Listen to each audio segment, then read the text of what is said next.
Hey, restaurant owners, how can you be a better judge of one's character during the interview instead of finding out a little bit later, right? We've all done that before. Hey everybody, Ryan Gronfin here, author, speaker, chef, restaurateur, and the founder of therestaurantboss.com as well as clickbacon.com. And this week I got a great question submitted to me by a user that said, how can I be a better judge of character in an interview rather than finding out later, right? How can you be a better judge of character in the interview instead of finding out later that this person isn't so good, doesn't have such a great character, right? Well, we're going to get into that right now, but if you wouldn't mind, go ahead and smash that like button if you like the videos that I'm putting out. If you're interested in this topic, please smash the like button, click on the bell to get updated, and be sure to leave a comment. The more comments I get, the more we spread our message, the more of these free videos I can keep bringing you. Okay, so judge of character. Well, you could ask any questions that you want, and there are some questions that are going to be better than others for judging one's character. But here's the reality. I believe talk could be at least or is sometimes total BS. So I want to provide a test. I want to set up an interview process where the process judges one's character rather than the questions I'm asking. So the first thing that I do, no matter what, if you're doing interviews right now, you can implement this immediately. First thing, number one, stop wasting your time with one-on-one interviews that people don't show up for. Start doing group interviews for your first interview. Just have a time and a day every week where you're always doing interviews. And anytime someone is interested in a job, just say, hey, come on back on Tuesdays at 4 o'clock. That's when we do interviews. Now, one of two things are going to happen. They're either going to come back at that time, which is great, like no different than an appointment, or if they're unavailable, that should start a conversation that says, you know what, I'm really sorry.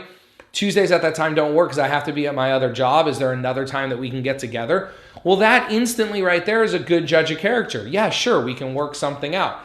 But a lot of times they're just going to say, yeah, sure, and they're not going to show up, right? So they failed the first test. Great. You didn't waste any time. It was a group interview. 2 or 3 other people showed up or no one showed up. Get back to work.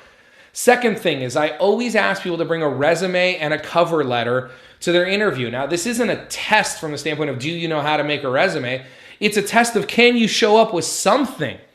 I always email them a link to a Google video or YouTube video or something about how to make a resume and how to make a cover letter. You may be sitting here saying, well, a lot of my employees have no experience. They don't speak English, whatever it is. Fine, just a cover letter. Just something that shows they put some effort into wanting this job. If you keep hiring the first warm body that walks through the door, you're going to constantly be disappointed. Now, the third thing I do is there is always a skills test. No matter what, there is always a skills test. I don't care what the position is. If it's a bartender, they got to make you a couple drinks. If it's kitchen, they got to demonstrate some cooking skills for you. Now, here's what I do for kitchen staff. You're going to laugh at this, but no matter what the kitchen staff is, I have them slice me some chives or green onions, so sliced chives or sliced green onions, scallions, dice a potato, 2 eggs over easy, and a burger medium rare.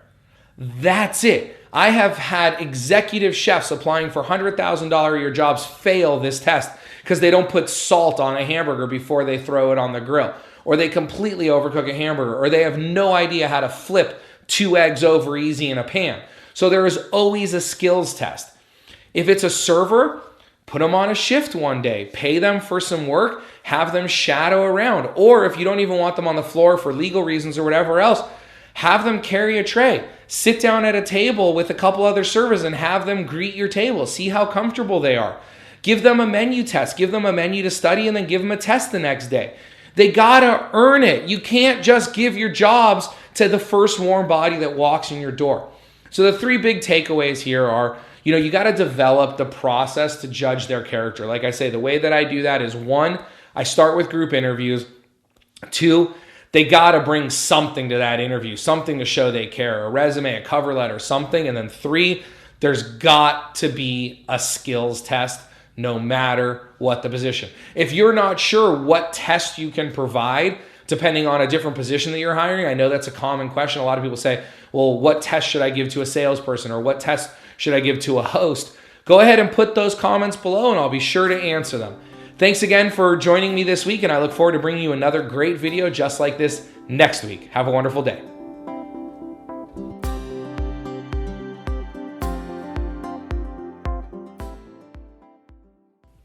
I want to thank you for watching that video. If you can do me 3 really quick favors right now, very quick.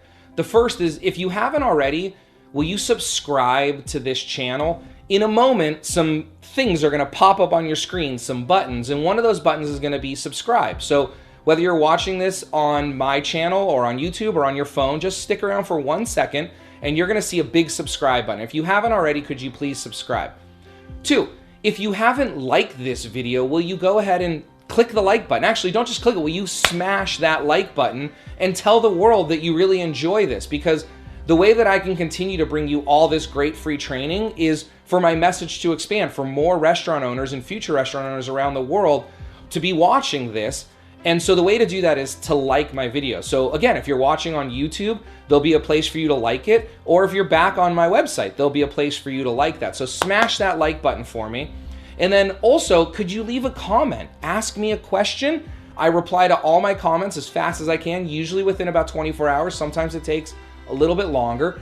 But go ahead and ask me a question, leave me a comment, tell me you love the video, tell me you'd like to see something else in a video. If you need more detail on a certain area, I can film other videos about that. But if you can go ahead in a couple seconds now, it's gonna come out. If you can subscribe, like, and comment, that would be great. Also, there'll be a spot in this little button coming out in a few seconds where you can download something for free. I'm always rotating that, so take a look at that, some free tools.